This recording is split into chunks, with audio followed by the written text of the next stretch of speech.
Polewali Mandar TV, media informatif pembangunan daerah.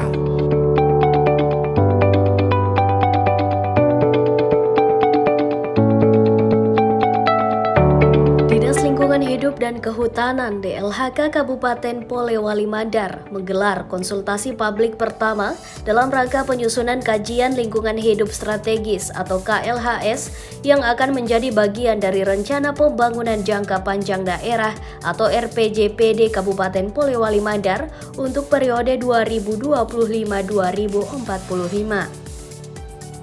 Kegiatan ini merupakan bagian dari amanat yang tertera dalam Undang-Undang Nomor 32 Tahun 2009 tentang perlindungan dan pengelolaan lingkungan hidup, terlaksana di ruang pola kantor Bupati Polewali Mandar, Kamis 24 April 2024. Hadir di kesempatan ini, penjabat Bupati Polewali Mandar Dr. Andes Muhammad Ilham Borahima, diwakili staf ahli bidang ekonomi dan keuangan, serta Kepala Balitbangren, Kadis DLHK, serta tenaga ahli penyusun KLHS RPJPD Polewali Mandar, tenaga ahli Unhas Makassar, Dr. Ronald Andi Bakri, turut serta juga para kepala perangkat daerah, kepala BPS Polewali Mandar, pimpinan perguruan tinggi, tokoh masyarakat, TPPKK, praktisi lingkungan hidup, serta undangan lainnya.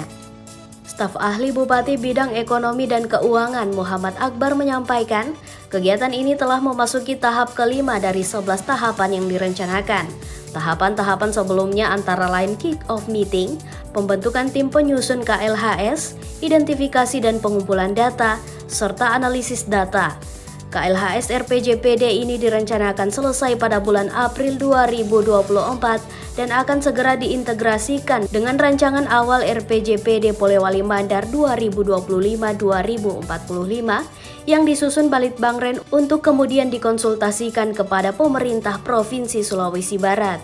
Oleh karena itu, perlu adanya perencanaan yang baik terkait tambahan lokasi pemukiman perumahan dengan memperhatikan daya dukung lahan yang tersedia, guna mengantisipasi kemungkinan permasalahan pada daya dukung pangan di masa mendatang. Jubadil Tapawali, Kepala DLHK Kabupaten Polewali Mandar mengatakan, salah satu fokus utama dari KLHS ini adalah mengenai kapasitas daya dukung dan daya tampung lingkungan hidup untuk pembangunan.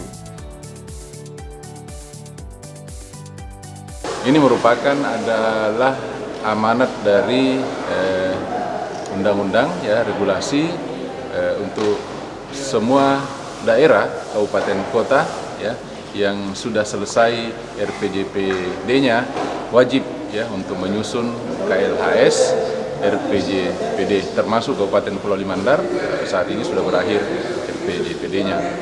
Nah, terkait ini juga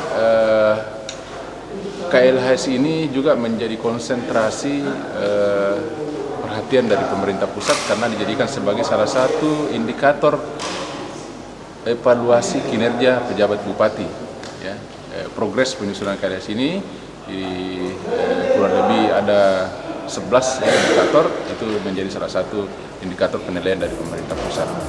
Tenaga ahli yang terlibat dalam penyusunan KLHS RPJPD ini berasal dari Universitas Hasanuddin Makassar yang telah memiliki pengalaman dalam penyusunan dokumen perencanaan wilayah dan lingkungan hidup di tingkat nasional, kawasan timur Indonesia, dan khususnya di regional Sulawesi. Oleh Dr. Ronald Andi Bakri, selaku tenaga ahli penyusunan KLHS menyampaikan hal penting sebagai berikut. Intinya itu bahwa Kabupaten Polman menemukan apa sebetulnya tujuan pembangunan berkelanjutan yang masih harus dilakukan secara terfokus agar supaya pembangunan di Kabupaten Polman ini berkelanjutan. Nah, itu intinya.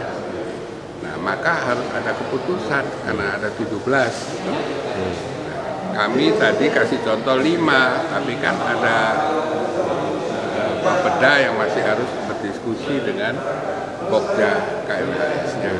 Nanti kita diskusikan, ambil keputusan, kita buat berita acara.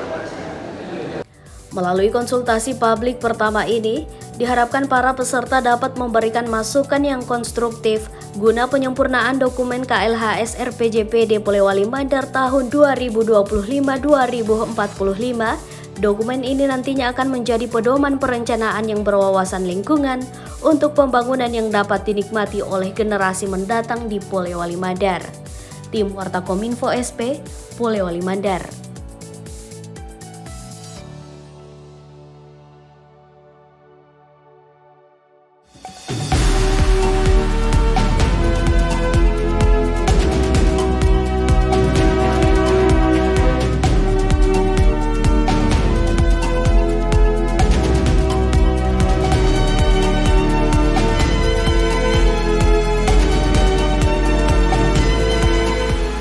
Polewali Mandar TV, media informatif pembangunan daerah.